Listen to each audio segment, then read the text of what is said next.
Hello दोस्त, RRB LP technician परीक्षा में एक नया नियम री मेडिकल के लिए। अभी तक हम जानते थे कैंडिडेट का मेडिकल होता था, मेडिकल में कोई इशू होता था तो दूसरे स्टेज में किस में जाता था, आपका डिविजनल मेडिकल टीम या कह सकते हैं पूरी कमेटी बनती थी, डिविजनल मेडिकल कमेटी में जाता था। तीसरे नंबर पे किस में जाता था तो पीसीएमडी में जाता था, जहाँ पे और डॉक्टरों की टीम उनकी इंक्वायरी करती थी कि फाइनल ये डिसीजन है पीसीएमडी का, जिसका नोटिस आता था।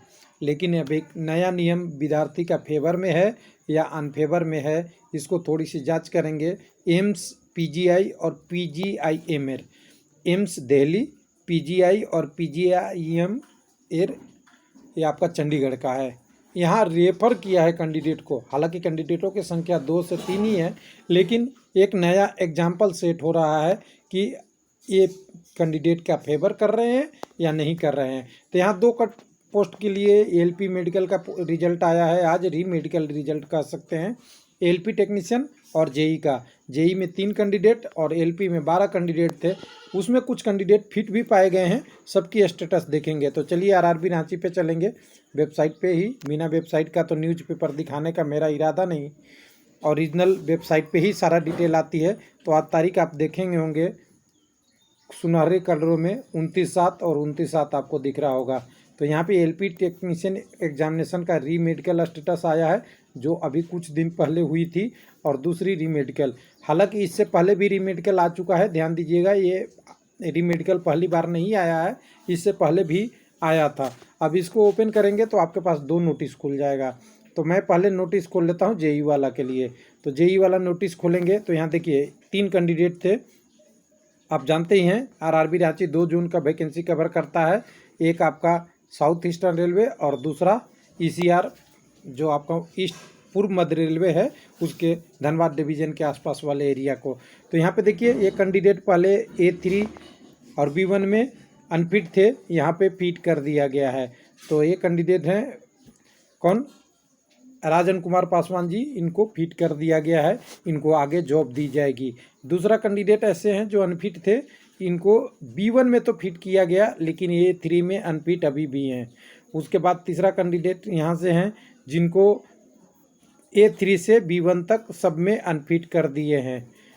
और ये अनफिट का कारण भी पहले लिखा हुआ था कि सीबी से detecting due to unfit detecting उस समय हुआ था जब मेडिकल का वहाँ पे किए थे। तो तीनों लोगों का ये स्टेटस हुआ। अब नए वाले में चलते हैं, जो रूल नया क्या कह रहा है उसके रिगार्डिंग हम समझेंगे। तो यहाँ देखिए सबसे पहले यहाँ पे ही जेई एलपी टेक्नीशियन 1/19 का रिजल्ट है, ये आप जानते ही हैं। 1/19 मेडिकल आपका स्टेटस री मेडिकल। यहाँ पे देखिए बहुत सारी चीज़ें अलग अलग चीज़ मिल रही है। पहले कैंडिडेट ऐसे हैं जिनका कोई चेंज नहीं हुआ है, जो पहले स्टेटस था वैसे ही है। दूसरे कैंडिडेट का स्टेटस जो पहले था उसी तरह से माना गया है, जो शुरू का रिपोर्ट था उसको गुड माना गया है। तीसरे कैंडिडेट का भी सेम है कि जो इनिशियल मेडिकल एग्जामिनेशन रिपोर्ट था वो स्टैंडर्ड गुड था। अब तीसरा है अमित कुमार जी, चौथे नंबर पे। इनको देखिए पहले अनफिट कर दिया गया है, यहाँ फिट कर दिया गया है।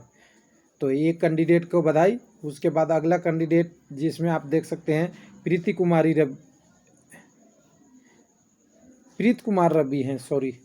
तो यहाँ पे भी देखिए फिट कैंडिडेट हैं। शुभम कुमार ये भी फिट हो गए हैं, यानी इनको A1 मेडिकल तक फिट कर दिया गया है, जबकि पहले B1 में फिट केवल दिखा रहे थे। पहले B1 तक फिट थे और यहाँ तो दोनों में अनफिट थे, अब ए हुआ। तो ये सब तो इनिशियल कंडीशन हुआ। ये तो कई सारे आरआरबी में आया था कि पहले अनफिट हो गए फिर बाद में फिट किया गया, जब गहन जानकारी या इंक्वायरी या री मेडिकल किया गया। लेकिन फाइनली यहाँ पे कुछ हमें चेंज के लिए मिल रहा है ईसीआर में, ध्यान से देखिएगा। तो यहाँ पे देखिए पीसीएमडी का रिमार्क कॉलम में क्या लिखा हुआ है। पहला लिखा है कि under referral to AIIMS New Delhi और पीजीआई चंडीगढ़, कैंडिडेट A1 और में अनफिट और फिट थे B1 में, उनको चंडीगढ़ और न्यू दिल्ली को रेफ़र किया गया है। अभी डिस्कस करेंगे पॉइंट पे कि ये कैंडिडेट के फेवर में है या क्या है। एक और कैंडिडेट हैं दिनेश कुमार जी, इनको भी रेफ़र एम्स कर दिया गया है और PGMER चंडीगढ़ या SPG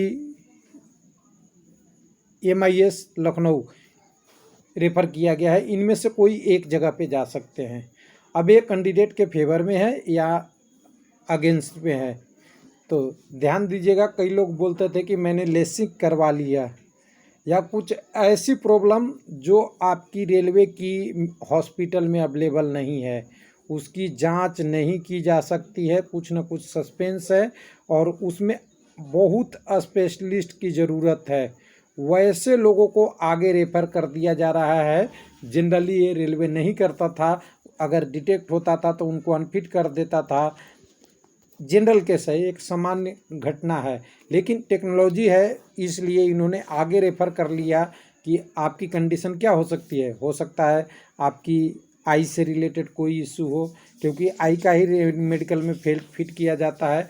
कोई आँखों की बहुत गंभीर बीमारी हो या आँखों का आपने कोई सर्जरी वगैरह करा लिया है, ये वो डिटेक्ट रेलवे हॉस्पिटल में नहीं हो रही है, या आपकी और आँखों संबंधित कोई दोष हो, उसको जांच करने के लिए स्पेशलिस्ट की ज़रूरत है।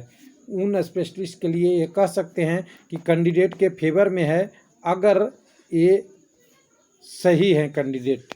लेकिन अगर कैंडिडेट को अनफिट डायरेक्ट कर देता तो वो सबसे ज़्यादा लॉस होता, कैंडिडेट को पता नहीं चलता कि मुझे किस कारण से ऐसे कर दिया गया।